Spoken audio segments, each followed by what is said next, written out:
Vamos a orar para iniciar el estudio como Dios manda. Gracias, Padre Santo, porque estás con nosotros, Señor, porque esta reunión está primero diseñada en tu corazón, Señor, después en el nuestro, Señor, y ahora está siendo efectiva, Señor. Gracias porque sabemos que lo que pasa aquí está en control tuyo, Señor, porque nuestro deseo es que tu reino llegue a la tierra como y tu voluntad se haga en la tierra aquí, así como en el cielo, Señor. Nuestro deseo, Señor, es agradarte, Señor. Nuestro deseo es ensanchar tu reino, Señor. Nuestro deseo es que más personas conozcan de ti, Señor. Y te pido, Padre Santo, que podamos ser efectivos en hacerlo, Señor. Que podamos hablar de la verdad que nace en nuestro corazón, Señor. Y que podamos crecer en el conocimiento tuyo semana a semana, Señor. Transforma nuestro corazón, Señor. Cámbianos, Señor. Porque no queremos salir iguales de como empezamos, Señor.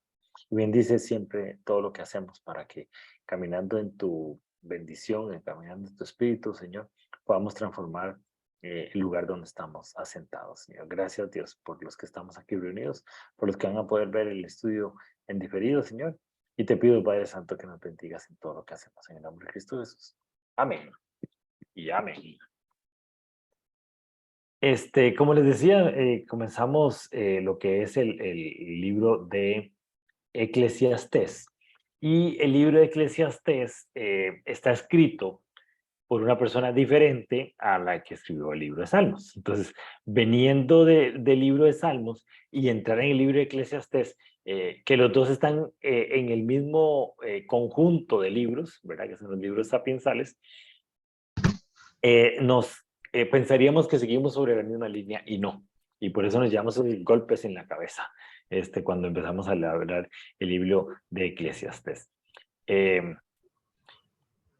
el libro de Eclesiastés lo que habla es, la traducción más clara es asamblea o congregación. Entonces, esto es interesante entenderlo porque el libro de Eclesiastés está dirigido a creyentes, a gente que sepa y a gente que no, que conoce la palabra y que se ha relacionado con la palabra de Dios. Y es conocido como el libro del predicador. Lo que quiere decir es que es un libro que se utiliza mucho para obtener como la parte real o la parte vívida de lo que es la enseñanza bíblica. Es casi como un libro de aplicación, ¿verdad? Por eso tal vez ahora que comentaba Margarita, que el libro de Eclesiastés es un libro en donde dice un montón de cosas que no necesariamente son bonitas, pero siempre son verdades, ¿verdad? Porque es como la aplicación de la palabra de Dios. Y está escrito por una persona que se dice el hombre de la asamblea. De alguna manera, él lo que hace es como querer desligarse un poco de la figura de liderazgo y decir las cosas son así, ¿verdad? Entonces es como cansado de de estar leyendo, de estar oyendo esas ideas que estaban como que todo el mundo las aplica, él decide y dice, no, las cosas tienen que ser diferentes, las cosas tenemos que hacerlas diferente a como está aquí. Eh, el autor se dice el hijo de David, el rey en Jerusalén, y al igual que el libro de Proverbios, se cree que el que lo escribió fue el rey Salomón, ¿verdad? Hay algunos eruditos que no piensan que fue el rey Salomón, porque el libro no dice específicamente que fue escrito por el rey Salomón, sino de alguna manera se intuye, pero el lenguaje y como lo ubica en el tiempo, se cree que es el rey Salomón. Alguna gente, como en el Eclesiastés 1:12 dice que él fue el rey en Jerusalén, entonces de alguna manera ese fui y no, Salomón murió siendo rey, ¿verdad? Entonces, de alguna manera la gente dice, no fue el rey Salomón el que lo escribió, sino fue otras personas. Casi que como a Salomón se le atribuye mucho conocimiento, entonces todo el conocimiento que estaba ahí, como que de alguna manera se dice, ok, fue Salomón el que lo escribió, ¿verdad? Y no necesariamente fue solo Salomón la persona sabia en esa época, ¿verdad? Pero bueno, para efectos nuestros vamos a entender que el libro fue escrito por Salomón. No se puede confundir con eclesiástico, de hecho aquí en el título puse eclesiástico, no se puede confundir con eclesiástico, que es un libro que está en la Biblia católica o en otras Biblias cristianas ortodoxas y orientales que están fuera del canon. ¿Qué quiere decir el canon? El canon son los libros en los que todos están de acuerdo que es la palabra de Dios, y hay otros libros que son deuterocanónicos, o sea, libros fuera del canon, que no están metidos dentro de la Biblia canónica, que es la que generalmente todos utilizamos. Por ejemplo, en la Iglesia Católica hay un libro que se llama Eclesiástico, que ese no es el que vamos a ver hoy, es Eclesiastés el que vamos a ver hoy. El libro, bueno, Salomón es el hijo de David, no es el primogénito, porque el primogénito no estaba con el corazón igual que David, y David decide delegarle el reino y delegar todo lo que él estaba haciendo, perdón, a Salomón. Y Salomón entonces escribe mayormente, perdón, David escribe mayormente el libro de Salmos y Salomón escribe el libro de Eclesiastés. Y esa comparación es importante hacerla porque si entendemos quién es David y entendemos quién es Salomón, entendemos mejor el libro de Salmos y entendemos mejor el libro de Eclesiastés. Porque de alguna manera vamos a entender el escritor por el cual el Espíritu Santo habló. Entonces es muy interesante hacer esa comparación entre David y Salomón. Y recuerde que David se dice que es un hombre, o que Dios dijo que es un hombre que tiene un corazón agradable a él. Y David, ¿verdad? Y Salomón fue la persona que cuando adquiere el reinado y todo el mundo, y él era muy joven, entonces Dios le dice, pídame lo que quiera y yo se lo voy a dar. Y Salomón pide sabiduría. Entonces Dios se sorprende por esa solicitud y le dice, como no me pediste riquezas ni que matar a sus enemigos, me gusta mucho lo que usted está pidiendo, le voy a dar la sabiduría. Y no solo eso, le voy a dar también las riquezas y también le voy a dar la victoria sobre sus enemigos. Entonces el reinado de Salomón fue un reinado muy tranquilo, un reinado de mucha paz, muy diferente al reinado de David, pero fue un reinado que poco a poco se fue alejando de la voluntad de Dios y no fue tan cercano a la obediencia a Salomón. Y entonces de ahí entró mucho la idolatría al reinado y incluso entró mucho la idolatría en la vida de Salomón y se fue desviando del corazón de Dios. Entonces vemos y podemos relacionar la diferencia entre las actitudes de corazón primero en David, en Salmo 51:10. Caro, si quieres puedes leerlo ahí.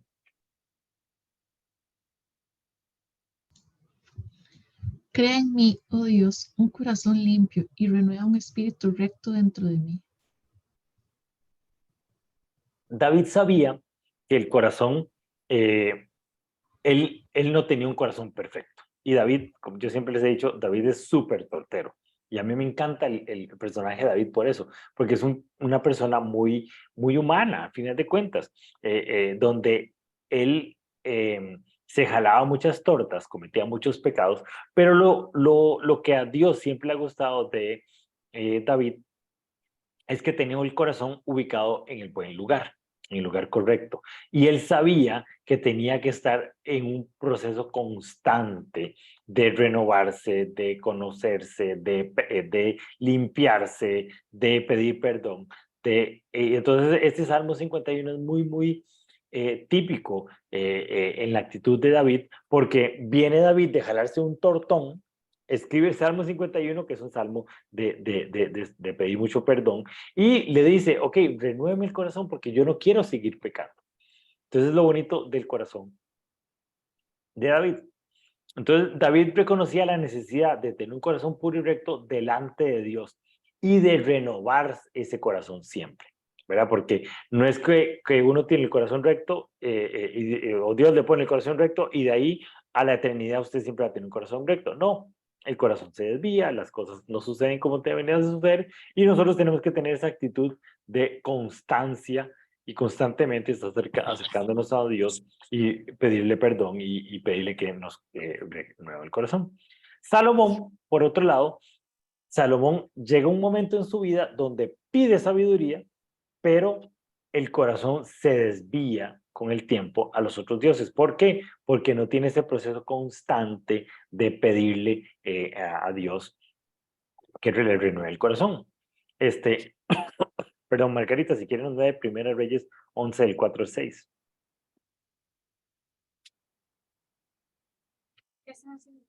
Viéndole de aquí la clase. ¿Usted? Margarita, sí. No, es que estaba esperando que ya. Sus mujeres desviaron su corazón tras otros dioses y su corazón no fue perfecto con Jehová su Dios. Aunque Salomón pide sabiduría y Dios le da sabiduría a Salomón, Salomón era muy sabio, o sea, Salomón resolvía problemas prácticos de una manera muy fácil, ¿verdad? Y entonces uno dice, bueno, Dios le dio sabiduría, pero la sabiduría sin un corazón correcto hace que se desvíe de Dios. Y entonces Salomón en un momento dijo, no, yo soy sabio, yo puedo, yo lo logro solo, y no tenía ese corazón de ir buscando a Dios en cada momento. Eso provocó que las mujeres de David, de Salomón, se desviaran, y el corazón de David fue, el corazón de Salomón no fue perfecto con Dios. Y entonces muchas veces Dios le dice, mire, porque su papá es su papá, es que yo no le he mandado a volar, pero usted se perdió totalmente. Y David y Salomón, en lugar de reconocer o devolverse su falta de humildad, no logró a caminar como si lo logró hacer David. David no era tan sabio como Salomón, pero sí era humilde como Salomón. Sí era humilde, que lo que provocó que él tuviera el corazón más cerca de Dios. Entonces podemos entender que la sabiduría por sí sola no es suficiente.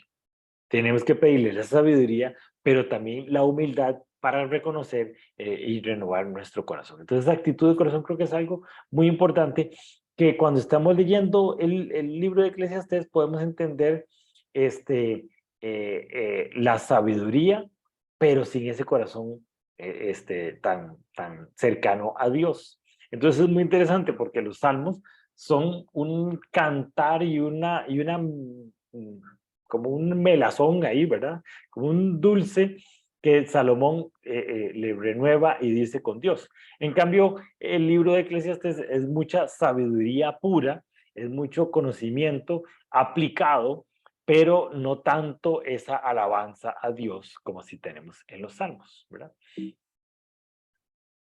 Entonces esa actitud comprometió su relación con Dios. Esa falta de corazón no logró que esa relación con Dios fuera duradera en el tiempo. Solamente fue al inicio de su reinado y después se fue perdiendo poco a poco. El otro tema que es importantísimo para entender el corazón de David versus el corazón de Salomón es el tema del arrepentimiento. Como les digo, David era una persona bien tortera. Y el jalarse tortas, yo creo que Dios no sé cómo ponerlo, no es algo que Dios no espere de nosotros. Dios espera que nos jalemos tortas porque Él sabe que nuestra naturaleza es de llegar al pecado.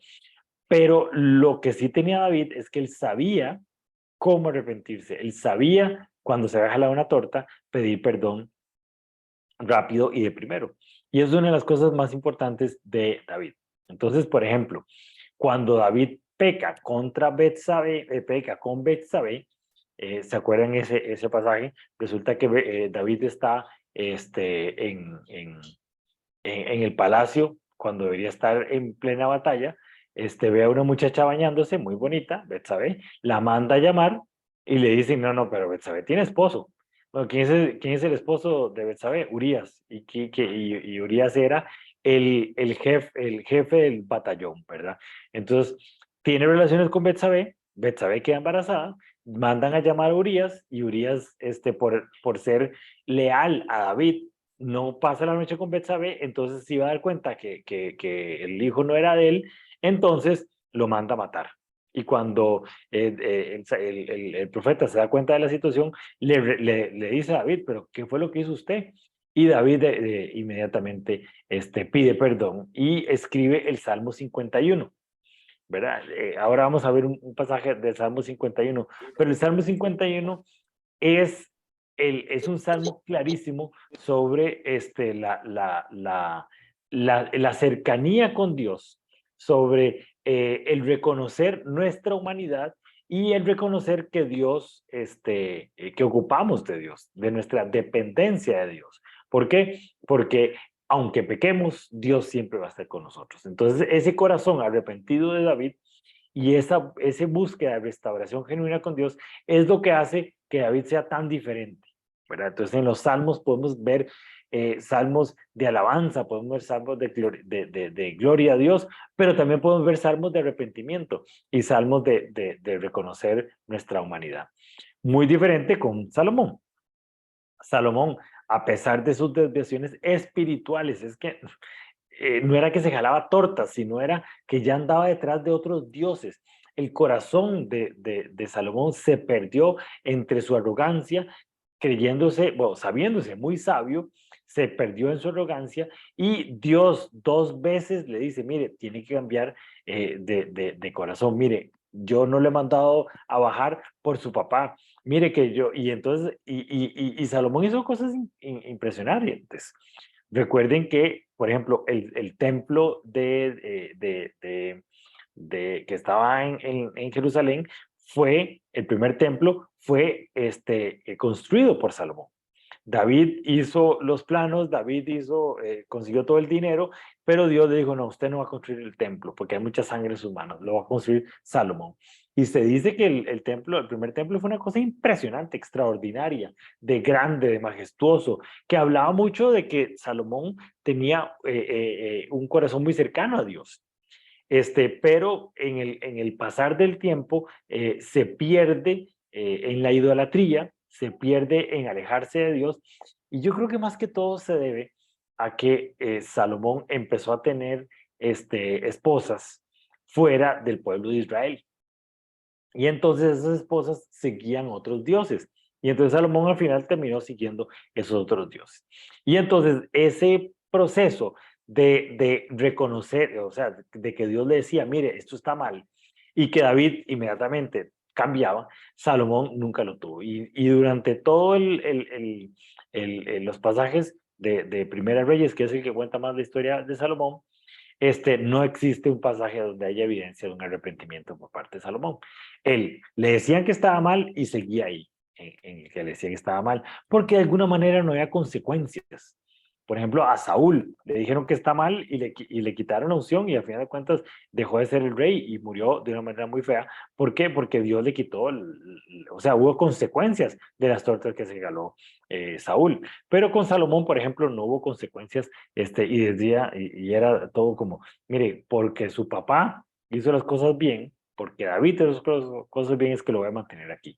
Bueno, y entonces se dice que el momento cumbre del pueblo de Israel es cuando David estaba en el poder y después de David empezó a caer todo la grandeza del pueblo de Israel, empezando por Salomón, que fue el rey que siguió después de David, ¿verdad? La sabiduría y la obediencia. Un tema muy importante para Salomón es la sabiduría, porque Salomón pidió sabiduría y la palabra de Dios dice, y Dios se la dio. Y muy importante, Dios nunca se la quitó. Entonces, David, aunque cometió errores, siempre buscaba el consejo de Dios y siempre buscaba y seguir sus mandamientos. La obediencia es importante. Y el tema de la obediencia creo que socialmente está tan,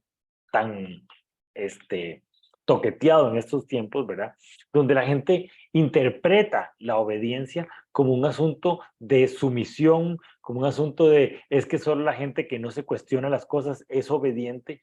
Y yo le digo a la gente, vea, cuando usted agarra un versículo bíblico y no lo, o sea, y diga, yo no creo que eso sea cierto, tiene que empezar a pensar que el que está equivocado es usted, no es Dios. Si usted agarra un versículo y dice, no, es que yo no creo eso, yo creo que la sociedad ha evolucionado a este concepto.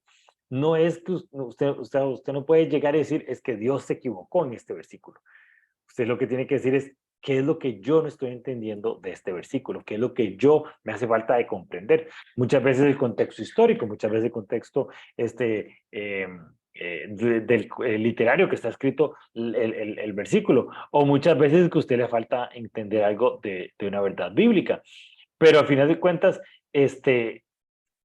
si usted llega con un corazón humilde y dice, Dios, déme la sabiduría para entender este versículo, con un corazón humilde, entonces Dios le va a revelar la sabiduría y entonces empieza a entender la obediencia de Dios. O sea, no es que el versículo está malo, no es que la ley está mala, no es que, no es que en ese caso hay que desobedecer la palabra de Dios. No, si usted camina con sabiduría y obediencia, es porque ahí adentro de la sabiduría hay humildad. Y eso creo que es la clave de la vida de David, la humildad. Teo, si quieres lees ahí Salmo 119, Ok, 109. sí, no, 119, 105. Ese mismo. Lámpara es a mis pies tu palabra y lumbrera mi camino. A ese lo he escuchado yo mucho. Sí, es uno de los favoritos. Sí. En este momento, en esta sociedad tan oscura, en donde hay tantas cosas donde uno no ve la luz, el pensar que el que me aclara el camino, el que me muestra por dónde caminar es la palabra de Dios, nos ayuda a entender con humildad que la sabiduría de Dios está ahí escrita en ese libro. Y entender que lo que nosotros podemos resolver a nivel social,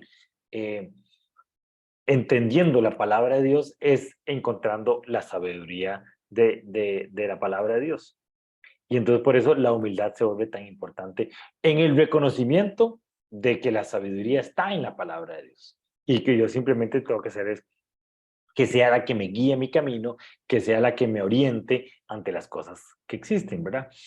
Ahora estoy leyendo un libro y el libro no es cristiano. He estado tratando de estudiar un poco al autor, porque de alguna manera quiero entenderlo y conocerlo, pero lo que hago yo cuando estoy leyendo un libro es compararlo o contrastarlo con las verdades bíblicas. Entonces, esto que está escribiendo aquí, ok, yo puedo entender esto como lo que dice en Salmo, o lo que dice, o esto más bien está en contra de lo que dice la verdad bíblica, entonces esto de aquí lo voy a desechar y no lo uso, ¿verdad? O sea, contrastar todo con lo que el conocimiento que tengo de la verdad bíblica.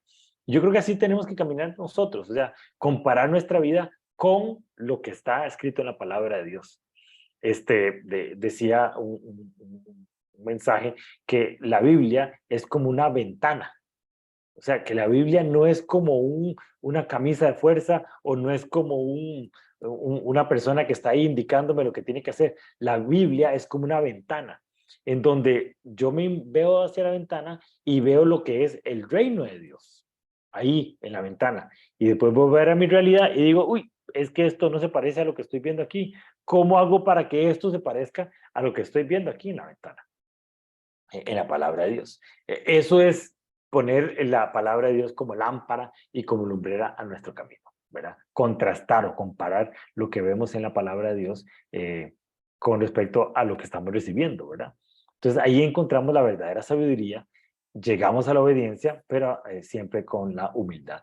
Entonces David tenía ese corazón dispuesto a obedecer a Dios y seguir su palabra, ¿verdad? Cuando David le decía, mire, es que usted falló, él decía, uy, sí, tiene razón, fallé, tengo que restaurar, ¿verdad? Cuando cuando él se da cuenta, o cuando el profeta le dice que es una barbaridad lo que él dijo, y inclusive el hijo que tenía Betsabé muere, David está destrozado, está muy triste, pero él dice, ok, tenía que pasar, esa es la voluntad de Dios, sigo adelante, y empezó a alabar a Dios. Y entonces la gente, inclusive la que estaba alrededor, se sorprendió de todo lo que recibió David. Salomón, aunque Salomón recibió una sabiduría excepcional de Dios, inclusive se dice que no ha habido hombre más sabio que Salomón, no siempre lo aplicó a su vida, porque la sabiduría llegó aquí, pero la sabiduría no bajó al corazón. Y creo que es de las cosas más importantes. Cuando usted crezca, cuando usted conozca, cuando usted empiece a aprender de la sabiduría de Dios, no lo vuelva aquí. O sea, no la almacene en la cabeza, la sabiduría de Dios. Bájela a su corazón, que eso es lo que tenía David. Tal vez David no tenía esa sabiduría excepcional que Dios le había dado, pero lo poquito que había aprendido de la sabiduría de Dios, la bajó a su corazón. Y cuando la baja a su corazón, quiere decir que empieza a relacionarse con el hacedor de la sabiduría, y no solo con la sabiduría como tal. Hay un salmo lindísimo, o hay varios salmos, en donde David escribe a un personaje ficticio que le llama sabiduría.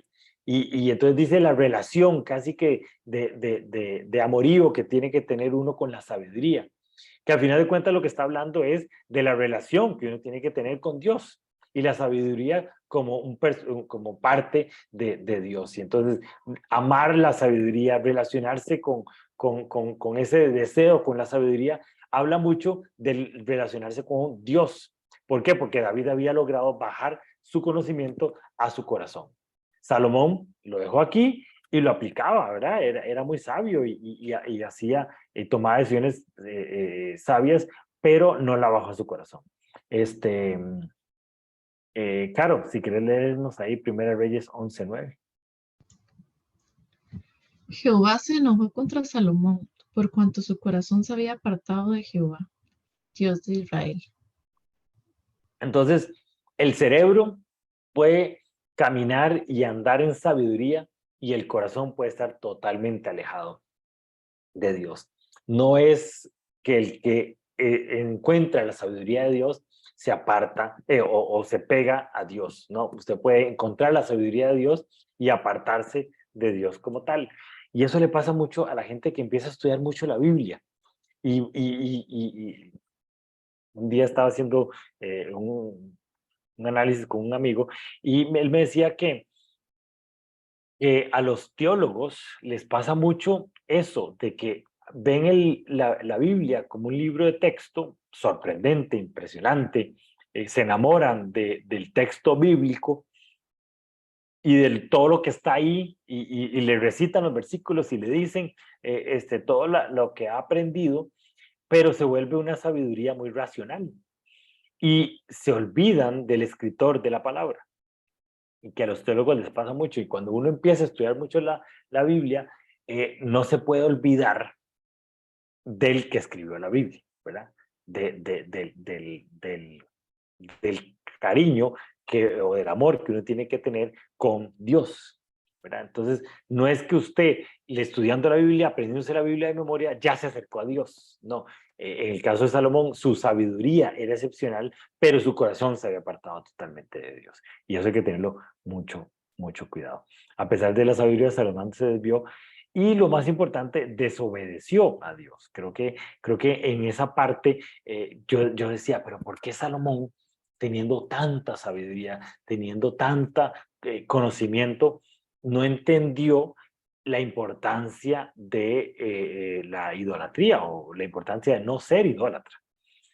Ahí al final de cuentas se volvió un tema sumamente de mucho raciocinio, o sea, mucha racionalidad a la hora de entender la palabra de Dios, pero cero cariño o cero arraigo con el conocimiento del Creador. Y entonces yo creo que eso es de las cosas más tristes, más crueles de parte de Dios. Perdón, de parte de Salomón.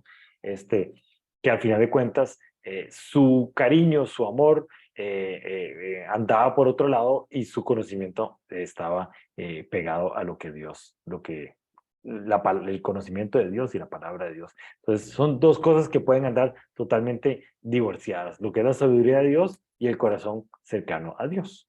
David tenía el corazón y Salomón tenía el conocimiento. Entonces, don Álvaro, aquí está puro finalito ya. Como conclusión, podemos entender la diferencia entre David y Salomón y su relación con Dios.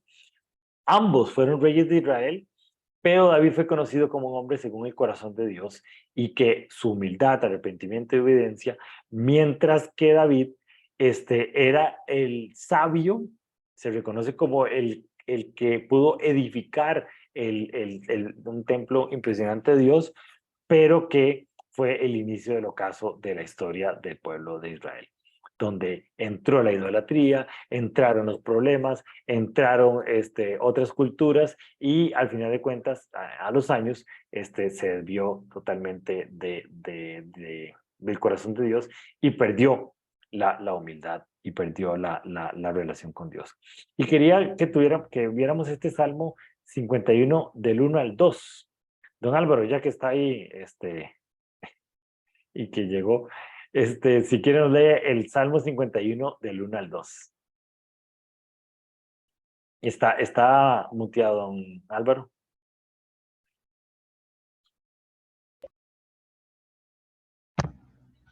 Ya. Ahora sí. 51 del Del 1 1 al al 2. 2, ok. Ten piedad de mí, oh Dios, conforme a tu misericordia, conforme a la multitud de tus piedades, borra mis rebeliones. Lávame más y más de mi maldad y límpiame de mi pecado. Ahora más tarde pueden tal vez acabar el Salmo 51, que leemos hasta el Salmo 50. Ahora nos hizo falta el Salmo 51, pero quería ponérselos porque el Salmo 51 definitivamente entendemos y conocemos ese corazón impresionante que tenía David. Ten piedad de mi Dios, conforme a tu misericordia, conforme a multitud de tus piedades. O sea, el conocimiento que tenía David de las características de Dios le hacen entender quién es él y lo que él lo necesita. Entonces, al final de cuentas, David no es que no tenía la sabiduría de Salomón, pero David tenía racionalmente un conocimiento de Dios que lo llevaba a entender el corazón que necesitaba él. Entonces, David fue un paso más allá en la sabiduría de Dios.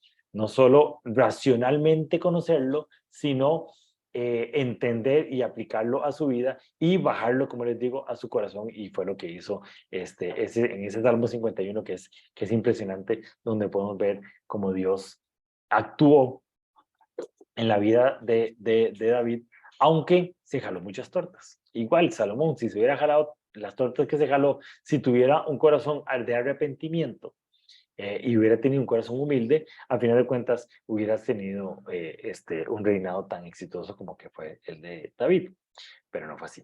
Ahora vamos a terminar de ver el libro de Eclesiastés y entendamos el Salomón sabio que estaba ahí, y entendamos que también viene de la sabiduría bíblica y de las realidades bíblicas que Dios nos puede enseñar en el libro de Salomón.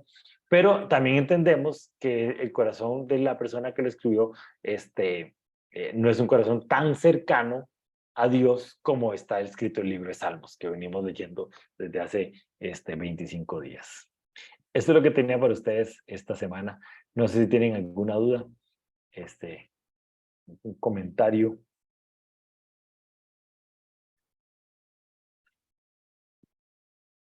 Caro tiene cara de yo no fui. Todo bien entonces, listo. Estamos calladitos todos, ¿verdad? Listo entonces.